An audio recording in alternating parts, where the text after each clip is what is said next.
भ्रातर्हि भ्रातर्यर्हि भ्रातर्यर्हि निमीलितासि नयने तत्र क्वकान्तात्मज भ्रातृ स्वाप्तसुहृद्गण क्वच गुण पुत्र प्रतिष्ठादयः पुत्राहङ्कृतयः प्रभुत्वधनविद्यादेस्ततः सर्वतस्त्वं निर्विद्य सविद्य किं नु न चलस्यदेव वृंदावनम।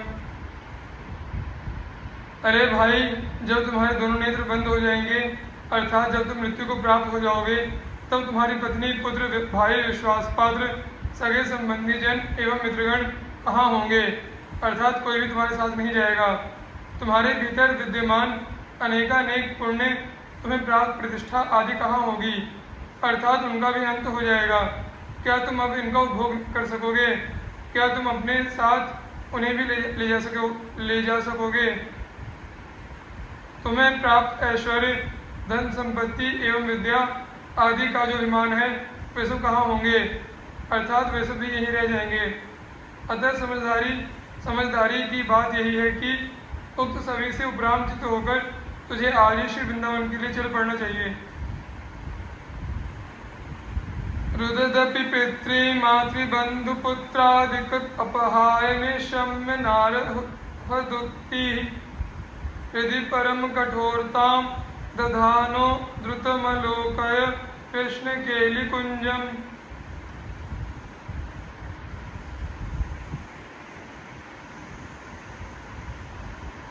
यदि तुम वृंदावन के लिए आ रहे हो और तुम्हारे आने पर पिता, माता, बंधु एवं पुत्र आदि रो रोकर तुम्हें रोकने का प्रयत्न करें तो उन्हें ऐसी स्थिति में छोड़कर तथा पूजनीय जनों के द्वारा तुम्हें रोकने के लिए तुम्हें अनेक प्रकार से समझाने बुझाने में जो बातें कही गई हो उन्हें अनसुना करते हुए, साथ ही तुम्हें अपने हृदय में परम कठोरता को धारण करते हुए अति शीघ्र ही श्री वृंदावन में स्थित श्री राधा और श्री कृष्ण की रस भरी क्रीड़ाओं की कुंजों, निकुंजों एवं निभृत निकुंजों के दर्शन के लिए चल देना चाहिए।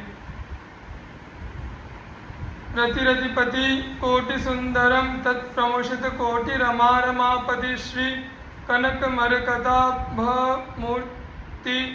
वृंदा विपिन विहारी महोद्वयम भजामि। करोड़ों रतियां और उनके पति कामदेव मिलकर भी जिनके अप्रतिम सौंदर्य की समानता नहीं कर पाते हैं तथा करोड़ों लक्ष्मियां और उनके पति नारायण विष्णु भी जिनकी अनुपम शोभा के सामने श्री विहीन से दिखाई पड़ते हैं, ऐसे स्वर्ण और इंद्र नीलमणि की कांति से संपन्न अर्थात गौर श्याम वर्ण वाले एवं श्री वृंदावन में नित्य विहार में संलग्न उन एक प्राण दो देह वाले अद्वैत युगल श्री श्यामा श्याम का मैं भजन करता हूँ।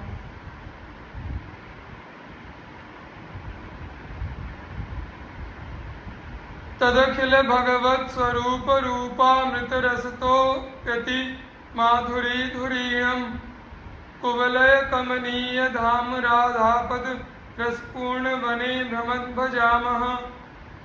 हम उन श्री श्याम सुंदर का भजन करते हैं जिनका रूप समस्त भगवत स्वरूपों के रूप के अमृत तुल्य रस से भी अत्यधिक मधुराति मधुर है, अर्थात माधुर्य की अंतिम सीमा है, जो नील कमल की सुंदरता से भी अत्यधिक सुंदरता के धाम है, जो श्री राधिका के चरण कमलों के रस को प्राप्त करने की लालसा से लोभी भ्रमर की तरफ श्री वन में घूमते रहते हैं।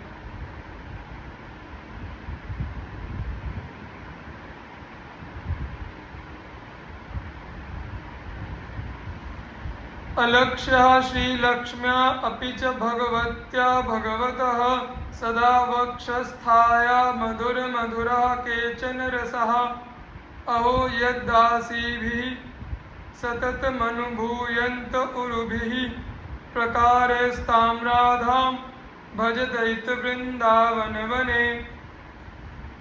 अत्यंत महिमाशालिनी भगवती देवी लक्ष्मी जी भी भगवान विष्णु के हृदय रूपी सिंहासन पर आरूढ़ विराजमान रहते हुए भी श्री राधिका के मधुर से भी मधुर प्रेम रस से उद्भूत जिन किन्हीं आनंदों को देख भी नहीं पाती हैं, स्पर्श भी नहीं कर पाती हैं, आस्वादन भी नहीं कर पाती हैं। हे प्रियवर, अत्यंत आश्चर्य की बात है कि उनकी दासीगण राधा किंकरीगण सदैव उस प्रेम रस का अनुभव भी प्राप्त नहीं करती, अपितु वह अनेक प्रकार से उनके जीवन का आहार बन चुका है।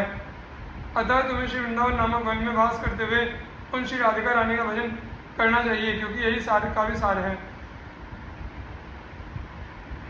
विषय विषयक्रिमीणां बोध मात्रात्म भाजां समय सभय सर्वेशैक भक्त्याश्रितानां न निज रुचिकरं वर्तमोत्सृजनतः स्थिताः स्मो वयम लम लसुखोग्य होघ संधि वृंदावनाशः। विषय वासनाओं रूपी विष के कीड़े हैं,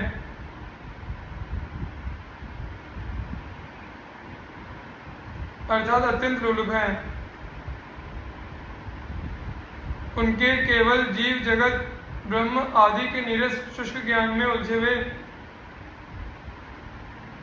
ज्ञानवादी ब्रह्मवादियों के वृद्धावस्था मृत्यु के भय से भगवान को भजन करने वालों के मार्ग हमें रुचिकर नहीं है। अतः उन सभी मार्गों का परित्याग करके हम तो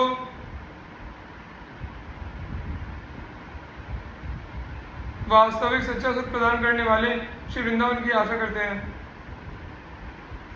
उन्मत्त प्राय वाचः परिभूषित धियो माययानर्थ बीजं स्वार्थं मत्वा कृतार्था अथ न सुख विवेकादयो ग्राह्य वाचः स्वीयः सर्वे जिघांसन त्यः बहुमृषा स्नेह पाशे निबध्य श्रीवृंदारण्याय महित समाजात कदा निश्चितस्त्वाम्। मेरे आत्मीयजनों, सगे संबंधियों एवं मित्रजनों द्वारा कही गई बातें पागलों जैसी प्रतीत होती हैं, क्योंकि उनकी बुद्धि को माया के द्वारा चुरा लिया गया है। सांसारिक मोह माया के चक्कर में पड़कर उनकी बुद्धि का विनाश हो चुका है, जिसके कारण वे दुखों के मूल कारण को ही अपने लिए सुख प्रदान करने वाला मानने लगे हैं और परम संतुष्टि का अनुभव कर रहे हैं, तथा वास्तविक सच्चे सुख, विवेकपूर्ण सुख तथा दुख के अंतर को स्पष्ट करने वाली बातों इत्यादि के विषय में कही गई बातों को ग्रहण नहीं करना चाहते। अहो, मेरे सभी स्वजनगण अत्यंत झूठे स्नेह पाश में बांधकर मुझे मार डालने के इच्छुक बने हुए हैं। हे श्री वृंदावन, मैं कब इस अहितकारी समाज विमुख जनों से छुटकारा प्राप्त करके जाल से मुक्त होकर आपका आश्रय प्राप्त करूंगा।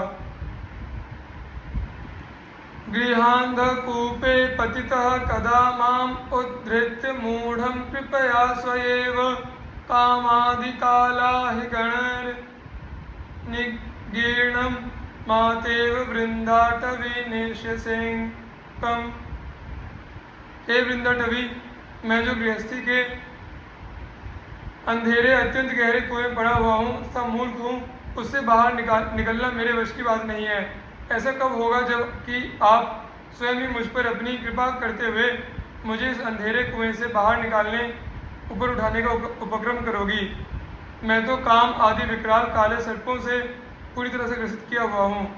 हे वृंदाटवी, जिस प्रकार एक माता अपने मैले कुचैले पुत्र को वात्सल्य भाव से आपूरित हृदय होकर अपने हृदय से लगा लेती है, ठीक उसी प्रकार कृपा करने के अपने सहज स्वभाव के वशीभूत होकर आप मुझे अपना आश्रय का प्रदान करोगी। निष्किंचनो नित्य विविक्त सेवी वृंदावने देवता वृंदवंद्ये श्री राधिका माधव नाम धाम द्वयम कदा भाव भरेण सेवे। मैं अपने लिए किसी अन्य से किसी भी प्रकार की कोई याचना न करते हुए एवं हमेशा एकांत सेवी होकर देवताओं के समूह द्वारा वंदनीय श्री वृंदावन में प्रेम भाव से भरा हुआ श्री राधा माधव नामक अद्वय युगल श्री श्यामा श्याम की सेवा कब करूँगा। निज सर्वनाश करमात्म सुहृत सुतदार मित्र परिवार गणम परिवंच्य करहि दृढ़ बुद्धिरहम प्रपलाय यामि हरिकेली वनम। पुत्र पत्नी मित्रगण एवं परिवारी जन यद्यपि स्वयं को परम हित करने वाले कहे जाते हैं, तथापि वे सभी वस्तुतः स्वयं का सर्वनाश करने वाले होते हैं। उन सभी की झांसी में ना पड़कर अर्थात उन्हें धोखा देकर देकर दौड़ते हुए मैं कब अत्यंत दृढ़ विचार के साथ पक्की इरादे के साथ श्री लाडली लाल की नित्य विहार स्थलीय श्री वृंदावन का आश्रय ग्रहण करूँगा।